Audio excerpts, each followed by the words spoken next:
La raison pour laquelle nous sommes tous réunis sur ce site de la Villa gallo-romaine, c'est pour la célébration de la première partie de la fête du clôture du projet de coopération transnationale nommé d'une villa romaine à l'autre au pays des Trévires.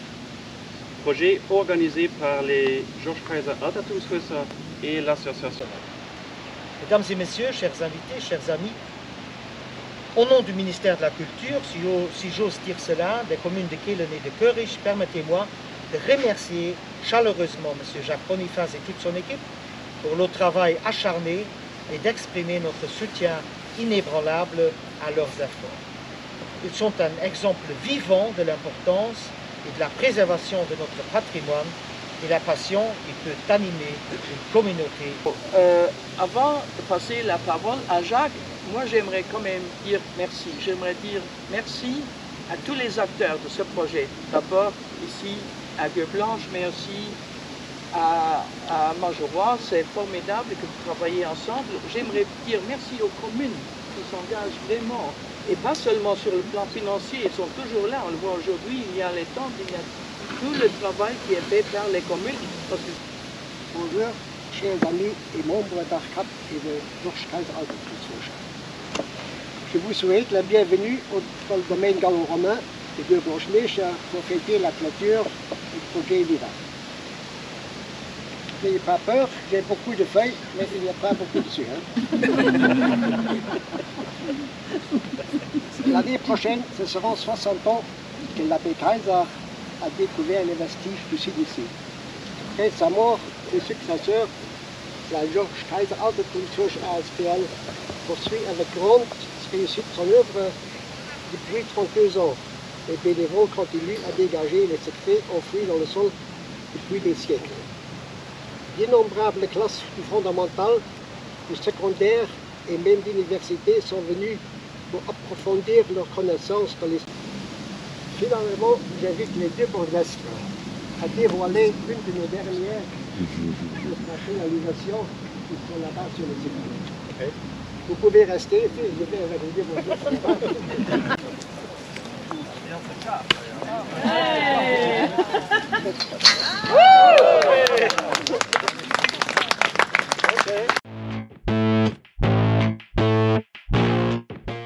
Non, j'ai perdu César, il est parti avec tout mon matériel. César! Non, vous l'avez pas vu? Non! César, non! Non! Jacques, il est parti. Vous l'avez? César! Oui, César. Regarde, il est grand comme ça.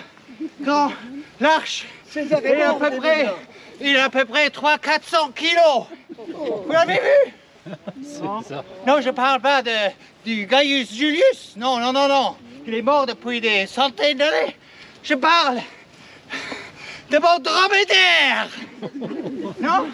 C'est qu'on a vu mon dromadaire, Jacques, Oui, non? il est parti, j'ai vu un qui est parti par là. Ah, Oui, il est passé ce matin.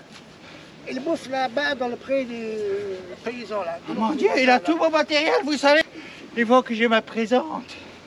Je suis Claudius de Augusta Treverorum. Vous connaissez Augusta Treverorum? Vous étiez à Augusta Treverorum? Oui. Je suis un noble serviteur de notre grand empereur Constantin, qui malheureusement est décédé depuis 8 ans. Et maintenant, notre empire qui est divisé en deux parties, à l'ouest, son fils Constant, et à l'est, son fils, l'autre fils, comme ça. Voilà. Venez voir, où est-ce que je trouve le jambon? Ah, d'accord, oui. Ah, c'est ça. Je trouve le jambon où? Il est maintenant ici. Oui. Le jambon, je trouve là. Ah, il est excellent, je vous dis. Il est très réputé, tu sais, Jacques. Vicus de ma mère, ce que j'ai trouvé. J'ai trouvé une bonne bouteille. Regardez, tu peux me la remplir pour l'archevêque? Parce qu'il va être furieux quand j'arrive sans lui. Regarde, une belle bouteille qu'ils ont fait, non? Hein? Ah, ma mère. Et regardez le bol que j'ai trouvé.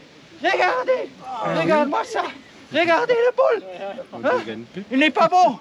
Non, non. Vous le voulez? Non, non, non. Il n'est pas bon.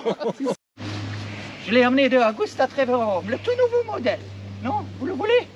3 sesterces seulement. Non, 3 sesterces. Non. Oui, c'est quoi ça? Ah, C'est quoi? ah mais ça c'est, regardez, c'est magnifique. C'est un diptychon.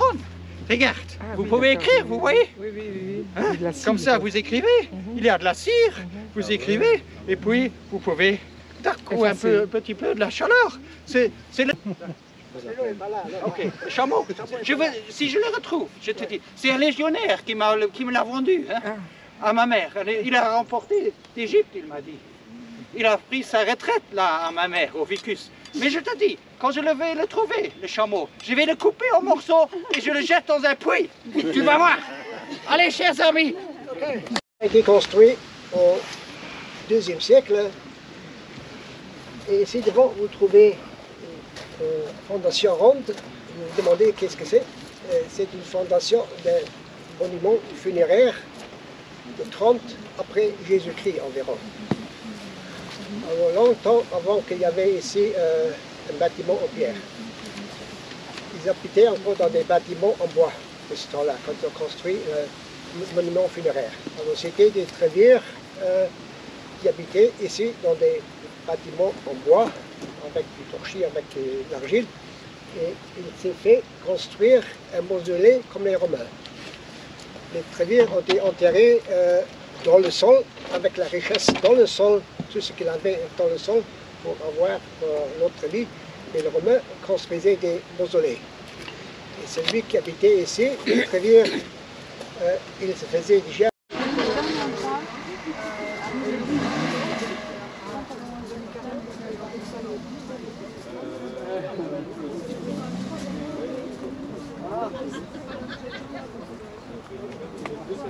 de l'action.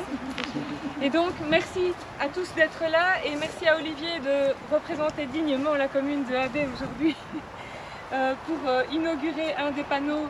On n'a pas pris nos haches, on est vraiment désolés.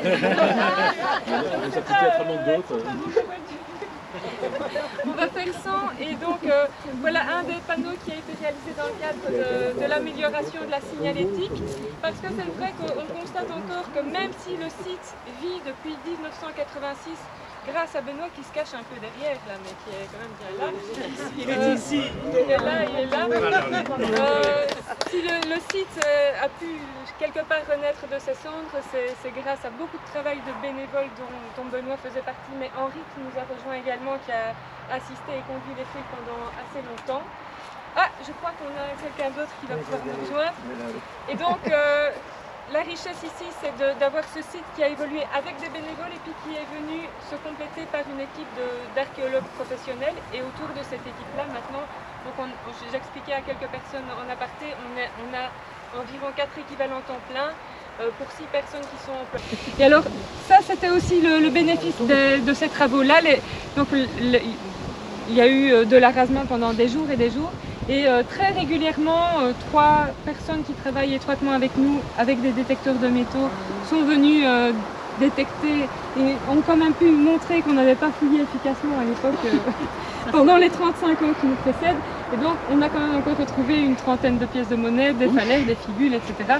Et ça vaut vraiment la peine, on vous montrera des photos et on vous montrera les découvertes à l'intérieur. Elles ont été mises dans la vitrine tout à l'heure. Vous verrez, il y a quand même moyen de, en plus, trouver des choses en complément de ce qu'on connaissait déjà en faisant une étude comme celle-là. Mais donc ici,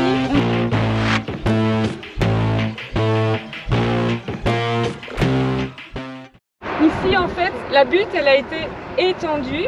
On a récupéré une partie de la butte qui était là pour pouvoir justement aménager cet accès plus délicat et étendre la butte vers l'arrière, faciliter, je vais dire, la réalisation de cette partie qui sera en connexion pour les personnes en voiturette ou en poussette, etc. Et donc ici, cette butte-là, elle était vraiment de très mauvaise qualité, enfin la terre était de très mauvaise qualité parce que c'était la terre du bassin qu'on a dû réétaler jusque-là. Et Monsieur Calais s'est débrouillé pour remettre un peu de terre arable dessus pour qu'on puisse réensemencer.